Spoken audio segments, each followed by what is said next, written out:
The dog and the child. Having a pet in the family is a real treat and has many advantages for both your child and you.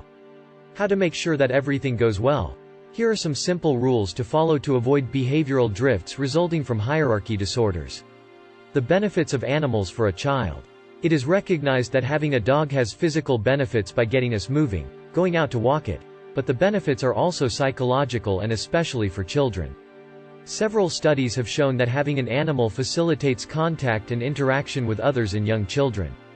The dog is therefore a driving force for communication, socialization and social integration. It allows you to open up to others. The dog can also be used to channel hyperactivity, aggressiveness. It promotes the learning of organization in the family. In adolescence, the animal can avoid withdrawal and depression. It encourages psycho-affective maturation. How to place your child in relation to the dog in your family. Before starting, it is important to understand that a dog does not reason like us. He is unable to interpret, analyze situations or facts dissociated in time. So we are not talking about jealousy. The dog does not feel these feelings, but simply emotions.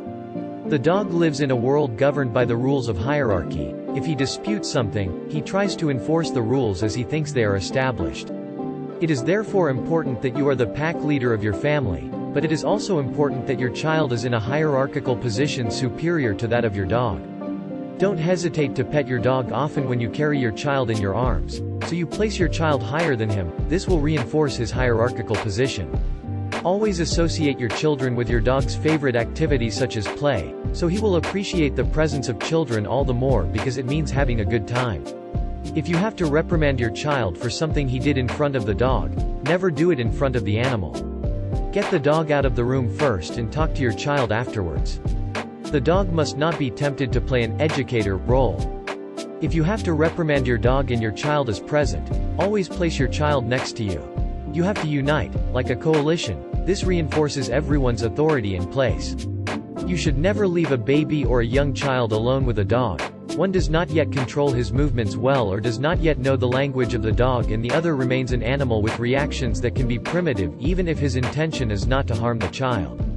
We must not accept that the child considers the dog as a toy. We must not tolerate teasing, which can provoke, even if the child's intention is not bad, a reaction of annoyance from the dog. Never let the child go and disturb your dog when he is calm in his refuge area, his bedding, basket, cushion or blanket. This intrusion would be incomprehensible. It is absolutely essential that this refuge area be respected. The child should also not disturb the dog while it is eating.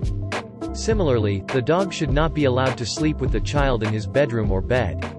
Zero risk does not exist. Remember that most bites on children are made by the family dog in whom the parents had complete confidence.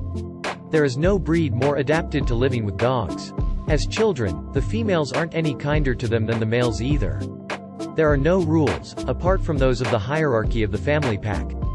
The main rules of hierarchy must be explained to all the members of your family, to the children as soon as they are old enough to understand them, so that they are the same for everyone and that the dog is not lost.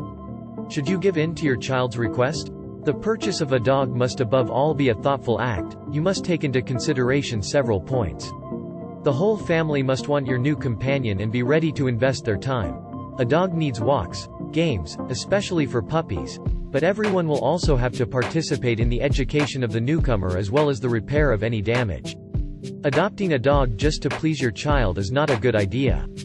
Also remember that adopting a dog comes at a cost, and everyone including your child should be aware of this.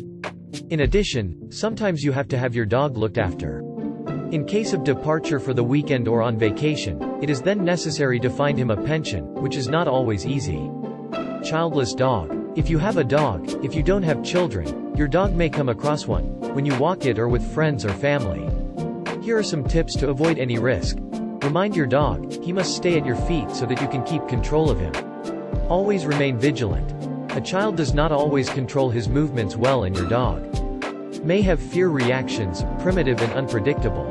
Children's playgrounds are not a playground for dogs. It is not necessary to avoid them, but your dog will have to be kept on a leash.